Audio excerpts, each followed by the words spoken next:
భారత రాజ్యాంగాన్ని, చట్టాన్ని, అన్ని చట్టాలను గౌరవించే పౌరుడిగా ఏ తప్పు చేయకపోయినా, ఒక్క పైసా అవినీతికి పాల్పడకపోయినా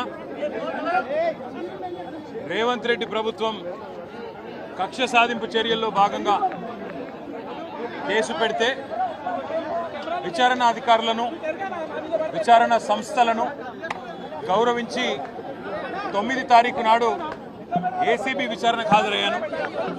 16 తారీఖు నాడు ఏసీబీ కేసు పెట్టింది కాబట్టి ఈడీ కూడా కేసు పెట్టి మరి వాళ్ళ విచారణకు పిలిస్తే ఈడీ విచారణకు కూడా హాజరయ్యాను.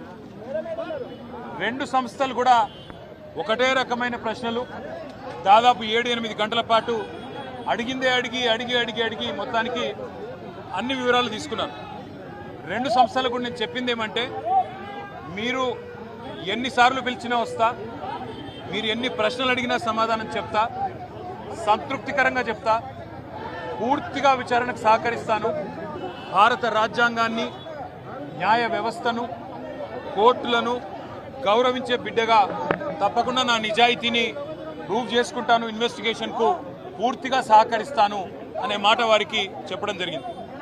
అయితే నాకు ఎక్కడ ఇబ్బంది అనిపిస్తున్నది అంటే, ఇంతమంది నాయకులు, ఇంతమంది పోలీసులు, ఇన్ని విచారణ సంస్థలు, ఇవాళ ఉదయం పేపర్లో కూడా చూసిన ఈ విచారణకి దాదాపుగా 5 నుంచి 10 కోట్ల రూపాయలు ఖర్చు అవుతుంది అని ఇవాళ ఉదయమే పేపర్లో చూసిన. అందుకే ముఖ్యమంత్రి రేవంత్ రెడ్డికి నేను ఒక మాట చెప్పదలుచుకున్నాను. రేవంత్ రెడ్డి గారు, మీరు మీ కక్ష సాధింపు చర్యల్లో భాగంగా మీ మీద ఏసీబీ కేసు ఉన్నది కాబట్టి నా మీద ఏసీబీ కేసు బనాయించినావు, నీ మీద ఈడీ కేసు అయింది కాబట్టి నా మీద ఈడీ కేసు పెట్టినావు. ఏం ఇబ్బంది లేదు, నువ్వంటే దొరికినోనివి, నేనంటే నిజాయితీ పరుణ్ణి, ధైర్యం ఉన్నాను కాబట్టి ఎదుర్కొంటా. కానీ ఈ 5 కోట్లు 10 కోట్లు ప్రజాధనం ఏదైతే వృధా అవుతున్నదో, ఆ 10 కోట్ల రూపాయలతో బ్రహ్మాండంగా ఇంకొక 500 మంది రైతులకు రుణమాఫీ చేయొచ్చు. ఆ 10 కోట్ల రూపాయలతో దాదాపు 2500 మంది పెద్ద మనుషులకు పెన్షన్లు ఇవ్వచ్చు. అందుకే రేవంత్ రెడ్డి గారికి నేను ఒక ఆఫర్ ఇస్తా ఉన్నా. రేవంత్ రెడ్డి గారు, నీకు నిజాయితీ ఉంటే, నీకు ధైర్యం ఉంటే ఒక పని చేద్దాం. నేను తయారుగా ఉన్నా, నువ్వు ముందుకు రా, జడ్జి గారు ముందు కూర్చుందాం. ఏసీబీ జడ్జి అయినా, హైకోర్టు న్యాయమూర్తి గారైనా, లేదా మీకు ఇష్టమైన న్యాయమూర్తి ఎవరి ముందైనా కూర్చుందాం. మీ మీద ఏసీబీ కేసు ఉంది, నా మీద ఏసీబీ కేసు ఉంది. నీ మీద ఈడీ ఛార్జ్ షీట్ చేసింది, నా మీద ఈడీ విచారణ జరుగుతున్నది. మీరు మొత్తం ఈ టీవీలు అన్నీ ఉన్నాయి కదా, మొత్తం మీడియా ఉంది కదా, లైవ్ టీవీ పెట్టండి. నేను రేవంత్ రెడ్డి గారు ఇద్దరం కూర్చుంటాం న్యాయమూర్తి ముంగట. మీరు ఏ ప్రశ్నను అడగండి కేసుకు సంబంధించి, ఆయన కేసు నా కేసు. ఇద్దరికి లై డిటెక్టర్ పరీక్ష పెట్టండి, ఇద్దరికి కూడా లై డిటెక్టర్ పరీక్ష పెట్టండి. మొత్తం రాష్ట్ర ప్రజలందరూ చూస్తుండగా ఒక 50 లక్షలు 20 లక్షల రూపాయలు ఒడిసిపోతుంది. లేకపోతే ఈ 10 కోట్ల రూపాయలతోని అనవసరంగా ప్రజాధనం దుర్వినియోగం అయ్యే విధంగా, ఇంతమంది ఉన్నతాధికారుల టైం వేస్ట్ అయ్యే విధంగా, ఇంతమంది మీడియా సంస్థల టైం వేస్ట్ అయ్యే విధంగా ఈ కక్ష సాధింపు విచారణ మంచిది కాదు. నేను రెడీగా ఉన్న రేవంత్ రెడ్డి, నీకు ధైర్యం ఉంటే ముందుకు రా. నీ జూబ్లీహిల్స్ ప్యాలెస్లో అయినా సరే, లేదా న్యాయమూర్తి ఇంట్లో అయినా సరే, ఏసీబీ న్యాయమూర్తి ఇంట్లో అయినా సరే, కోర్టులో అయినా సరే, లేదా ఈడీ ఆఫీస్లో అయినా సరే, ఎక్కడైనా నేను లై డిటెక్టర్ పరీక్షకు సిద్ధం. నువ్వు కూడా రా, ఇద్దరం కూర్చుందాం. దొంగెవరో, ఎవరేందో, ఎవరి నిజాయితీ ఏందో రాష్ట్రం మొత్తం చూస్తుంది. నీకు ధైర్యం ఉంటే వెంటనే నిర్ణయం తీసుకో. డేట్ నువ్వే చెప్పు, టైం నువ్వే చెప్పు, ప్లేస్ నువ్వే చెప్పు, నేను వస్తా. నిజాయితీగా నా చేయిస్తా. నువ్వు లై డిటెక్టర్ పరీక్ష పెట్టి నువ్వు కూడా పెట్టుకొని కూర్చో. ఎవరు ఏందో రాష్ట్ర ప్రజలకు తేలుతుంది.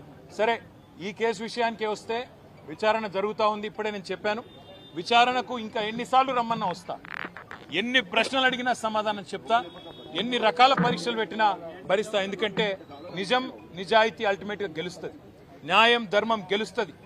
హైకోర్టులు ఉన్నాయి, సుప్రీంకోర్టులు ఉన్నాయి, లోకల్ కోర్ట్స్ ఉన్నాయి. న్యాయమూర్తుల మీద విశ్వాసం మాకుంది.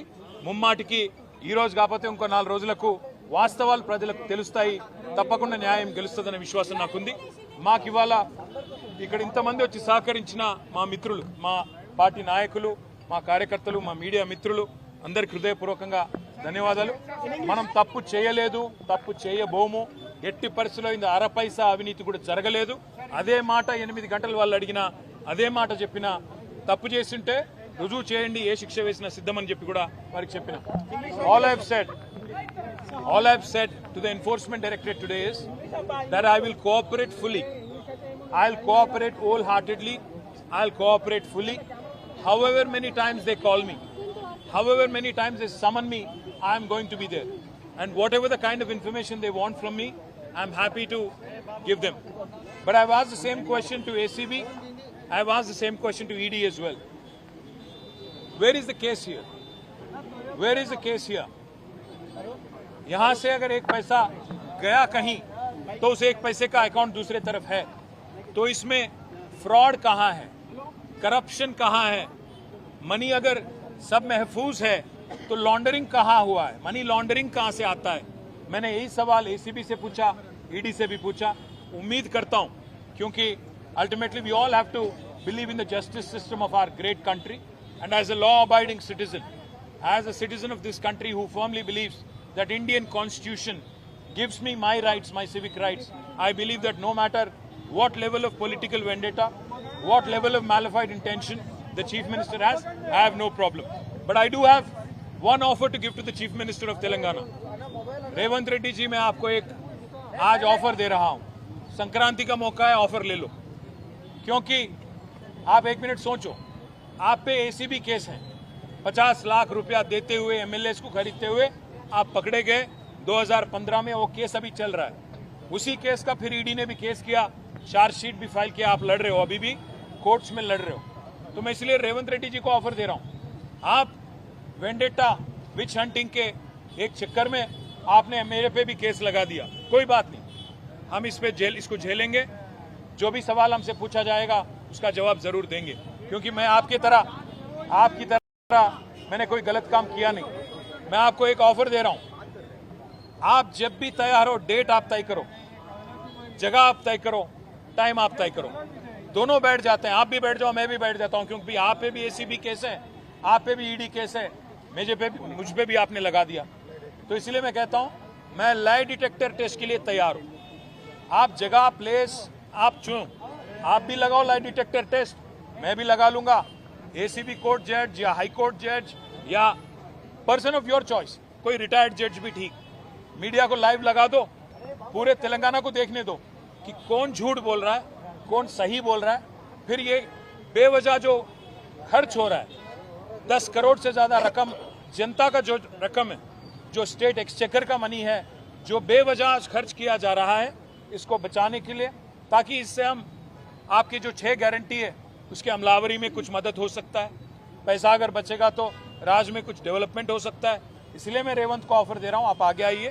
Date, place, time of your choice, you decide. I will come wherever you want me. If you want me to come to your Jubilee Hills palace, I will be there. वहां पे आप लाइव टेलीकास्ट लगाओ, lie detector लगा दो, जज के सामने बैठ जाएंगे.